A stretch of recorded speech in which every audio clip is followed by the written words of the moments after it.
नमस्कार, मैं प्रज्ञा गुप्ता, सहायक प्राध्यापिका, हिंदी विभाग, रांची विमेंस कॉलेज रांची। मैं आज उपस्थित हूँ राष्ट्रकवि रामधारी सिंह दिनकर जी की रचना रश्मि रथी की कथा वस्तु की चर्चा के साथ। राष्ट्रकवि दिनकर आधुनिक हिंदी काव्य धारा के ओजस्वी कवि हैं और उनका काव्य देश की नई पीढ़ी के लिए बड़ा स्फूर्तिदायक और प्रेरणाप्रद है। दिनकर जी ने युग जीवन की समस्याओं का अपने काव्य में सफल चित्रण किया है।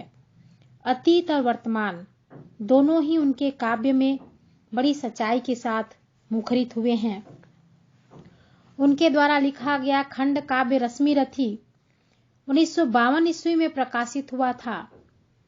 इसमें कुल 7 सर्ग हैं। रश्मि रथी का अर्थ होता है वह व्यक्ति जिसका रथ रश्मि अर्थात सूर्य की किरणों का हो। रश्मि रथी में कर्ण के चरित्र के सभी पक्षों का सजीव चित्रण किया गया है। महाभारत के परम प्रतापी वीर कर्ण वस्तुतः कुंती पुत्र थे, किंतु कुंती ने उन्हें कौमार्य अवस्था में प्राप्त किया था। अतः लोकलाज से बचने के लिए कुंती ने कर्ण को एक मंजूषा में रखकर नदी में बहा दिया था, जिसे अधिरथ नामक सूत ने प्राप्त कर लिया था। अधिरथ निसंतान थे और उनकी पत्नी का नाम राधा था। अधिरथ और राधा ने कर्ण का पालन पोषण किया था, अतः वह सूत पुत्र कहलाए। राधा उसकी पालन करने वाली माता थी, इसलिए कर्ण का एक नाम राधेय भी है। तो इस प्रकार से हम देख रहे हैं कि रश्मि रथी में कर्ण के चरित्र के सभी पक्ष सजीव रूप से चित्रित हैं और कर्ण एक नायक के तौर पर उभर कर सामने आते हैं। रश्मि रथी के माध्यम से दिनकर जी ने कई सामयिक प्रश्नों को भी विचार विमर्श के लिए प्रस्तुत किया है। रश्मि रथी की जो कथा है वह संक्षेप में आपके समक्ष प्रस्तुत है। इसके प्रथम सर्ग की कथा जो है उसमें कर्ण और अर्जुन की प्रतियोगिता का उल्लेख है। इस सर्ग में कृपाचार्य द्वारा कर्ण की जाति और उसका कुल पूछे जाने पर कर्ण को लज्जित होना पड़ता है, यह सब वर्णित है।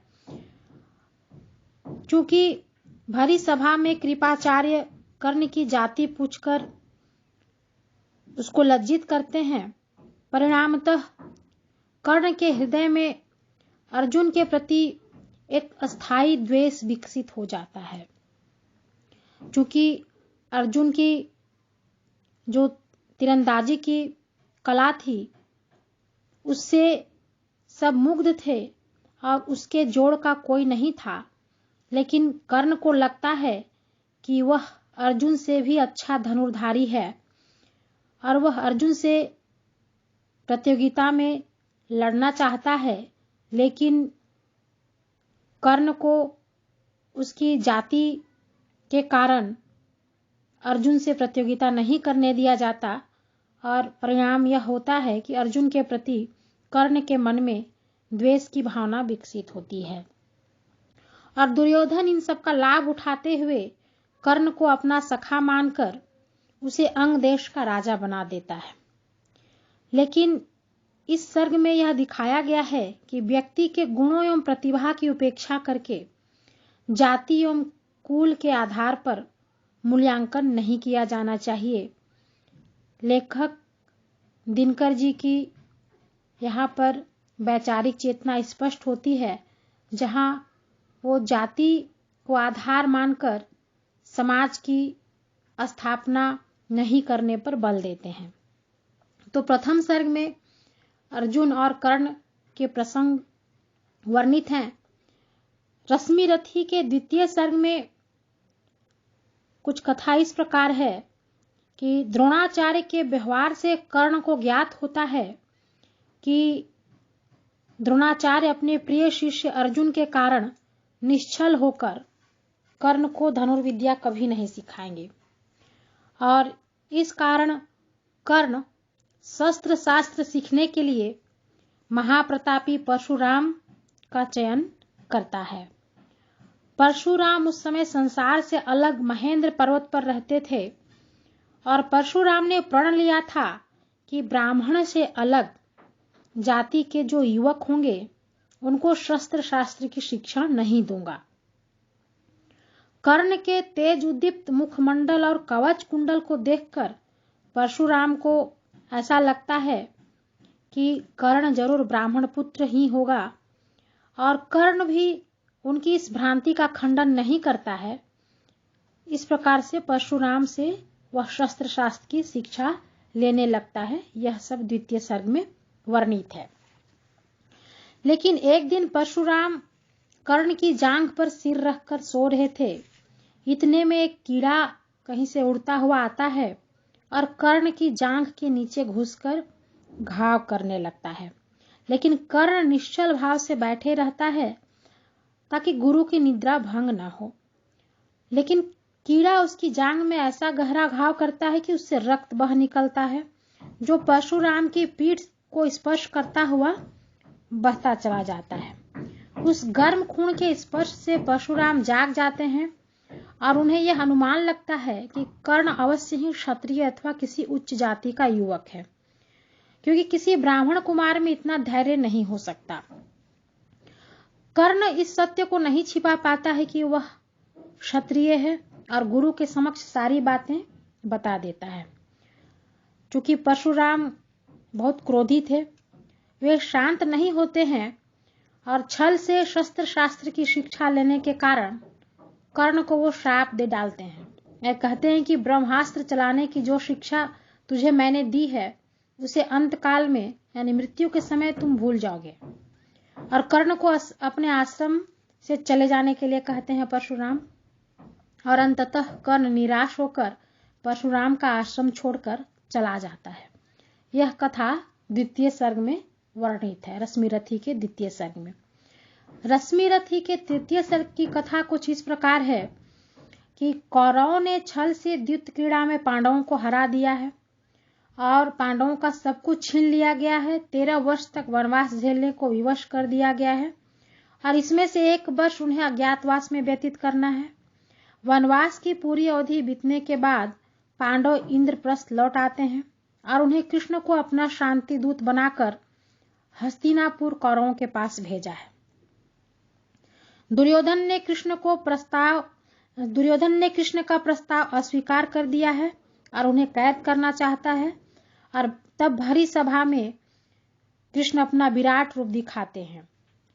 और तृतीय सर्ग में ही वर्णित है कि कृष्ण के विराट रूप से सभा मूर्छित हो जाती है और केवल विदुर की चेतना बनी रहती है।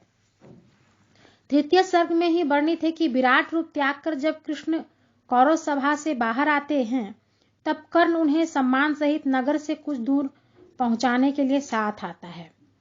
लेकिन कृष्ण को गिरफ्तार करने की दुर्भी संधि में कर्ण का भी हाथ था, अतः वह लज्जित होकर कृष्ण के सामने आते हैं। राजनीति विशारद कृष्ण कर्ण को बांह पकड़कर अपने रथ में बिठा लेते हैं और उसके जन्म का रहस्य बताते हुए कहते हैं कि तू कुंती का पुत्र है, ज्येष्ठ पांडव है। यदि दुर्योधन को छोड़कर तुम पांडवों से जा मिलते हो तो पांडव तुझे ही राजा बना देंगे और तेरे अनुयायी होंगे। लेकिन कर्ण विनम्रता से इस प्रस्ताव को ठुकरा देता है और कहता है कि यह रहस्य मुझे सूर्यदेव ने पहले ही बता दिया है, लेकिन चूंकि कुंती ने मेरे साथ माता जैसा बर्ताव नहीं किया और वह उस दिन भरी सभा में चुप बैठी रही जब कृपाचार्य मेरी जाति पूछकर मेरा अपमान कर रहे थे। दुर्योधन ने उस दिन मुझे अंग देश का राजा बनाकर मेरे प्रति निश्चल व्यवहार किया है और इस कारण मैं दुर्योधन का सदा के लिए कृतज्ञ एवं ऋणी बन गया हूं और किसी भी परिस्थिति में मैं दुर्योधन का साथ नहीं छोड़ सकता। विपत्ति में मित्र का साथ न देना सबसे बड़ा पाप है। कर्ण कहता है कृष्ण जी से कि मैं युधिष्ठिर के अग्रज के रूप में सम्मान पाने का इच्छुक नहीं हूं। मैं युद्ध के लिए तत्पर हूं और दुर्योधन के लिए प्राण प्रण से युद्ध करूंगा और उसका ऋण चुकाऊंगा। कृष्ण जी से कर्ण कहता है कि कृपा करके मेरी जन्म कथा युधिष्ठिर को न बताएं, अन्यथा वे मुझे राजा बना देंगे और मैं यह राज्य पुनः दुर्योधन को ही लौटा दूंगा, जिससे पांडवों का दुख समाप्त नहीं हो सकेगा। तो तृतीय सर्ग तक यह कथा वर्णित है, जहां पहले सर्ग में कर्ण अर्जुन की तीरंदाजी की प्रतियोगिता का उल्लेख है। द्वितीय सर्ग में कर्ण के परशुराम जी के यहाँ शस्त्र शास्त्र की शिक्षा लेने का वर्णन है। तृतीय सर्ग में कौरव और पांडवों की द्वितीय क्रीड़ा का वर्णन है, कृष्ण के विराट रूप का वर्णन है और कर्ण को अपने जन्म का रहस्य कृष्ण जी बताते हैं तृतीय सर्ग में। जहां पर कर्ण दुर्योधन के पक्ष में ही रहने की बात करता है। इन सब बातों से यह विदित होता है कि कर्ण मित्रता के धर्म को निभाने में निपुण है। तो रश्मिरथी के तृतीय सर्ग की कथा आप सब जान चुके हैं। इससे आगे की कथा मैं अगले वीडियो में आप सबको बताऊंगी। धन्यवाद।